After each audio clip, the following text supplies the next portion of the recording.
This is Raw Hogan here for Punch Out Boxing. I am speaking to the English lightweight champion himself, Lucas Ballingall, from the sunny south coast. By the looks of it, getting some of that sunshine pouring in through your window. Am I right? Recently, yeah, the weather's been lovely. Can't complain. Last month or so, we've had beautiful weather. Indeed, and what a way to start the summer. Something of a homecoming for you, defending your title back at the Mountbattencentre, where I believe you started your career. You must be delighted with that. Yeah, had my debut in my batting centre when I was 18 years old, 8 years ago now. Um, I'm buzzing to be defending my belt. I won English title back in September last year. I would like to have been out earlier on. It's been like 7 months now since I won my title.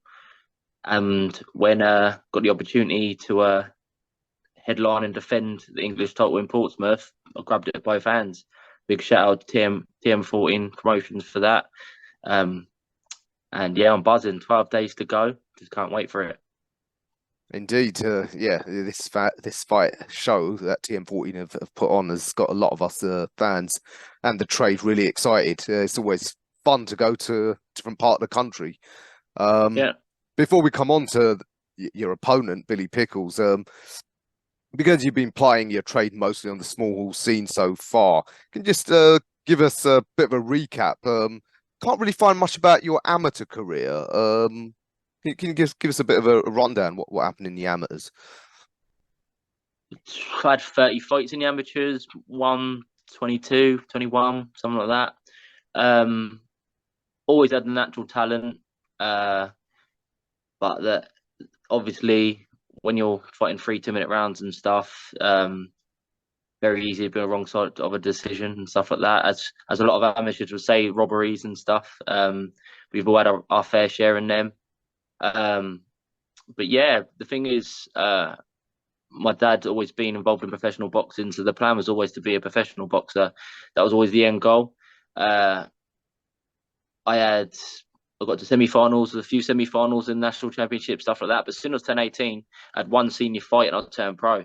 Hmm. Um, I was always suited for the pro game. Always trained alongside the pros, and then as soon as I turned 18, yeah, I turned over. So um, in the amateurs, I fought Sonny Edwards in the amateurs in the national semi-finals when we were little kids. Obviously, many weights different now, but shared the ring with some good fighters back in the day when I was a kid and stuff. But yeah, I was always destined to be a pro boxer. So as soon as I turned 18, I transitioned. So Yeah, that's great. Obviously there's this modern trend for fighters to stay in the amateurs almost at an age where fighters used to retire, and especially at the higher weights. But you started yeah, nice and yeah, young. But yeah, yeah. given that you did start so young, would you have liked to have been further on than you have got, given that it's been eight One years as a pro? 100%, 100%. Thankfully, I did turn over young, so I'm still young in the game now. Um, just only 26, so got plenty of time. Hmm. But yeah, I should be a lot further on in my career now. No fault of my own, but I've had big fight opportunities and they've not happened through one reason or the other. And but yeah, I finally picked up my first title and now keep the momentum going. Successfully defend it on the 8th of July, and then push on for bigger and better things.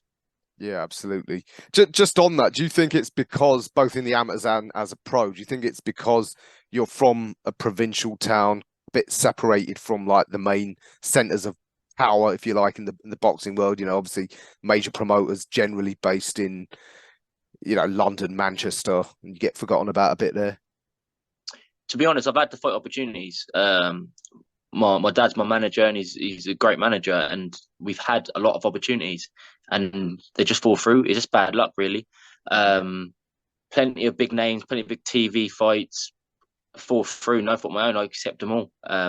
But to be honest, I've always travelled sparring. I've always sparred. I've sparred some of the best fighters in the world over the years, and I've always put up a good account of myself with them. So the trainers know how good I am around the country. Uh, Maybe the big promoters never did, but in the gyms where all these top fighters with them big promoters are, They've shared the ring with me, and I couldn't think of any who could say they didn't have good rounds with me. So, um, and yeah, that maybe cost me some fights. Well, I know for a fact it has cost me some fights. Um, um, through my sparring. But yeah, it's just been bad luck really. I was I was scheduled to fight for my first title when I was 19 years old, Southern Area title when I was 19, but for an injury that never happened. I was supposed to fight for a WBO European title when I was 22. That was a BT Sports show. My opponent got injured a couple of weeks before, and that cost me that opportunity. I've had many opportunities, but just I ain't had luck on my side. But your luck has to change at some point, and now I've picked up my first title, and I'm ready to push on. Absolutely. Conversely, though, could being from a coming from a town like Portsmouth, which hasn't had many sporting heroes recently, like we've seen with Chris Billham-Smith, in a way that can actually make you a better draw. If you start, like you said, keep winning, you can get a whole town behind you. Where say someone from London, well, there's so many fighters from London, it's maybe harder for them to build a following. And obviously in a big city, there ain't that sense of community either. So you could maybe get that sort of the whole of Portsmouth behind you. 100%. Like when it comes to football, Portsmouth FC has the best support in the country, no doubt. It's crazy. Some of the biggest footballers ever who's played at Fratton Park has said the best atmosphere they've ever seen is at Fratton Park. Some great legends, Hall of Famers in the game. So 100%, keep doing what I do, and the other fighters in the town keep winning, keep pushing forward, and yeah, we'll get it. Like the dream would be Fratton Park, a show there, and we've got my brother Michael McKinson who's paving the way at the moment, and plenty of other lads coming through, and it's becoming more of a boxing town now, and yeah, and I'm part of that, and yeah, I'm just gonna keep winning. Yeah, I always imagine naval towns are full of guys that like a good punch up. Am I wrong? 100%. Yeah, it's great. I'm proud to be from Portsmouth, and the support has been great so far. And yeah, more successful I get, and more high up I get, yeah, the support will get bigger and bigger. And yeah, can't wait. So it starts hopefully on 8th of July for you. Billy Pickles, I don't know if you've seen my interview with him. I interviewed him last night. Got Okay, yeah. early fighter shots fired.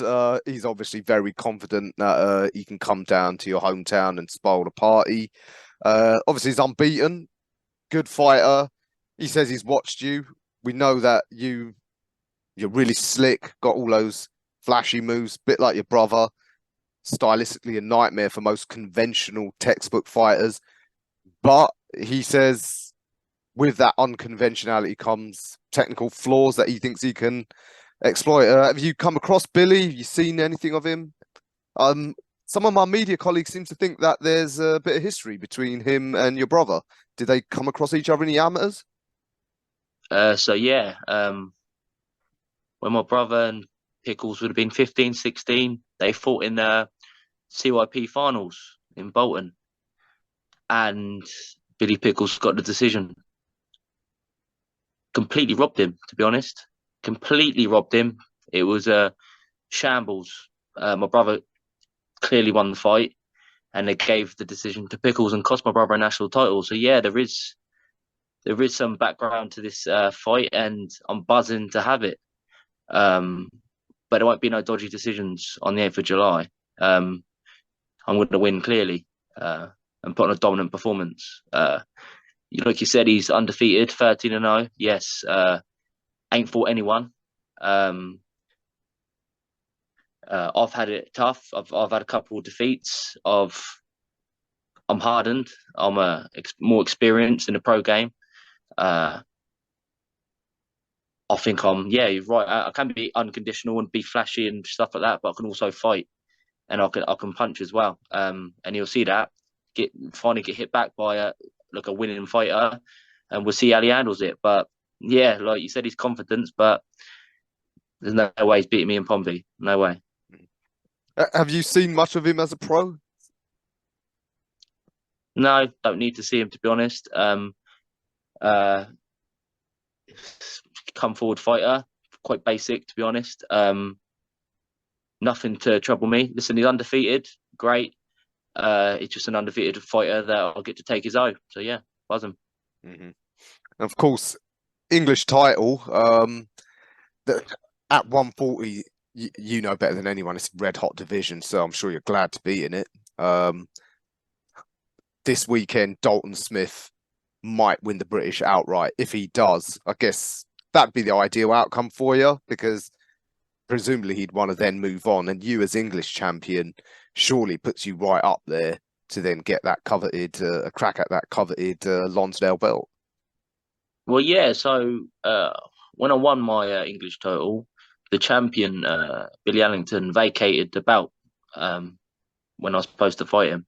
So I ended up fighting for the vacant belt against Boy Jones.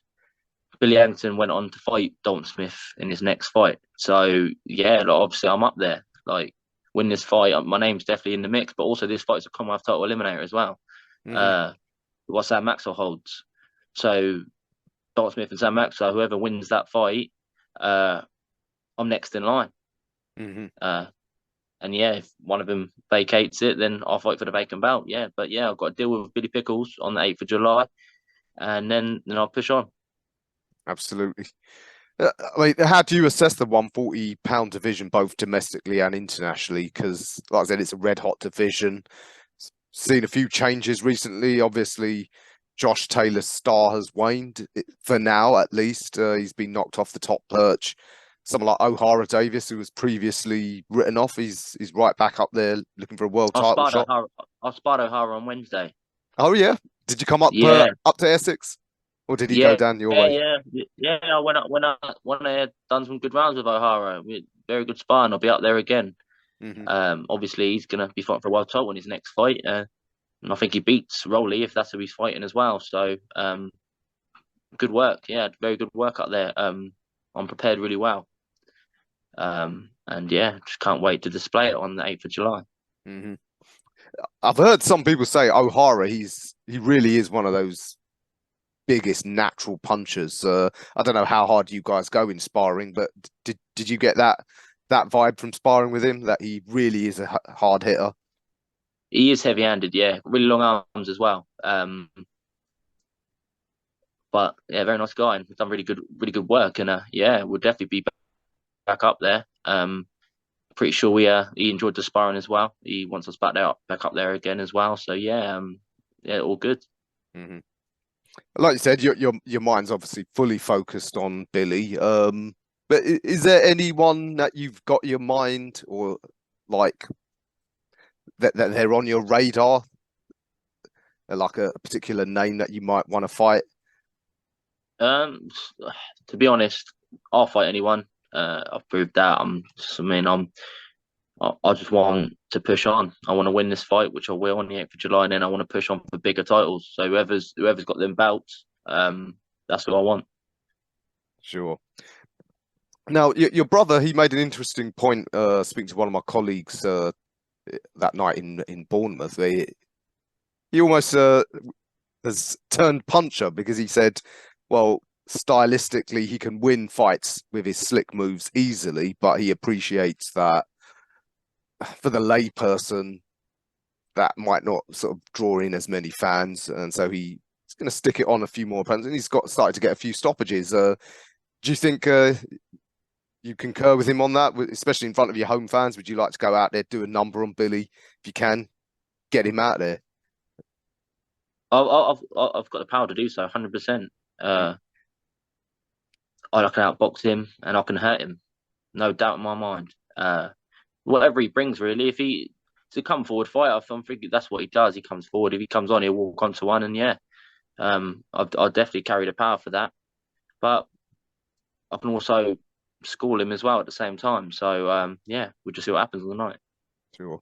And would you say at 26, you're sort of really coming into that physical prime, the so-called man strength, that sort of thing, especially, with the weight making, growing into the weight? Yeah, like, to be honest, I turned pro at featherweight. I turned pro at 18. I was a featherweight. I used to walk around at 9 stone. And I filled out, and I'm a fully fledged big 140 fighter now. people see me and they think I'm heavier. They think I'm a welterweight. Uh, yeah, I'm a big, strong 140 fighter, and Billy Pickles will see that on the 8th of July. So Yeah, it's already shaping up to be a really exciting night. Tell us a bit about the Mountbatten Centre. What can we expect for the event from that venue? I've not been there myself yet. yeah, in Portsmouth, the best venue is Mountbatten Centre. Obviously, I had my debut there. I've boxed there 2 or 3 times, I believe. Back in the day, Tony Oki used to fight there in Sky Sports. He was flag bearer for Portsmouth Boxing, Tony. And yeah, he brought Sky Sports down to Mountbatten Centre. So yeah, it's a great venue. Holds about 1,500, I think. And yeah, it's great. And expecting a full house full of 100%. raucous 100%. Pompey fans cheering you on. That's it. Exactly that. A loud bunch. When I picked up my belt in September, we took 130 to York Hall, I think. You would have thought it was like 1,030. Like, it's crazy. The support's mad, and so blessed I've got the support there. And obviously my teammates are on my undercard as well, which is the cherry on top. And yeah, just can't wait for me and all my team to shine. Indeed, yeah. I was there ringside actually that night at York Yeah. Hall. Yeah, so yeah, I can attest to the great atmosphere those Pompey fans bring. Which just one last thing, would you recommend somewhere in Gunwharf Keys for the night out afterwards? Yeah, Gunwharf is a nice area. I think that is the nice area in Portsmouth for bars and restaurants and stuff like that. So yeah, definitely. All right, well, let's see. Put on a good showing. We could be painting the town red in Portsmouth No, painting in a the town fortnight. blue. We'll be Oh, painting apologies. the Yeah, town blue. blue. Of course it is. All right, Lucas. Thanks for giving us some of your time. I know final few weeks before fight night's always tough for fighters. Anything you want to add? Just thanks for all the support so far from everybody. If they ain't got tickets yet, there's still some tickets available. And yeah, I'm just ready to entertain everybody and put on a good show. And still. Indeed. All right, Lucas, absolute pleasure speaking to you, and we'll see you in a fortnight in the Mountbatten Centre. Nice one. Cheers.